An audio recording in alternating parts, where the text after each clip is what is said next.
शाम का समय था। सभी पक्षी अपने अपने घोंसले में जा रहे थे। तभी गांव की 4 औरत कुएं पर पानी भरने आई और अपना अपना मटका भर के बैठकर बातें करने लगी। इस पर पहली औरत बोली, अरे भगवान मेरे जैसा लड़का सबको दे। उसका कंठ इतना सुरीला है कि सब उसकी आवाज़ सुनकर मुग्ध हो जाते हैं। इस पर दूसरी औरत बोली कि मेरा लड़का इतना बलवान है कि सब उसे आज के युवक का भीम कहते हैं। इस पर तीसरी औरत कहाँ चुप रहती, वह बोली, अरे मेरा लड़का एक बार जो पढ़ लेता है वह उसको उसी समय याद हो जाता है। यह सब बात सुनकर चौथी औरत कुछ नहीं बोली।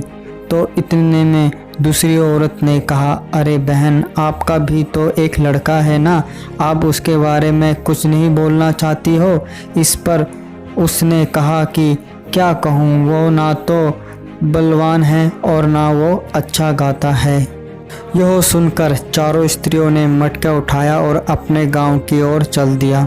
तभी कानों में कुछ सुरीली सा स्वर सुनाई दिया। पहली स्त्री ने कहा, देखो मेरा पुत्र आ रहा है, वह कितना सुरीला गाना गा रहा है। पर उसने अपनी माँ को ही नहीं देखा और उनके सामने से निकल गया।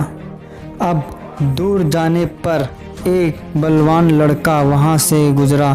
उस पर दूसरी औरत ने कहा, देखो मेरा बलवान पुत्र आ रहा है। पर उसने भी अपनी माँ को नहीं देखा और सामने से निकल गया।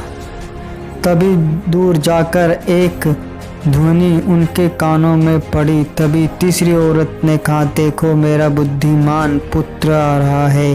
पर वह भी श्लोक कहते हुए वहाँ से उन दोनों की भांति निकल गया। तभी वहाँ से एक और लड़का निकला। वह उस चौथी स्त्री का पुत्र था। वह अपनी माता के पास आया और माता के सर पर से पानी का घड़ा ले लिया और गांव की ओर निकल पड़ा। यह देख तीनों स्त्री चकित रह गई, मानो उनको सांप सूंघ गया हो। वह तीनों उसको ध्यान से देखने लगी। तभी वहाँ पर बैठी एक बूढ़ी महिला ने कहा, देखो इसको कहते हैं सच्चा हीरा।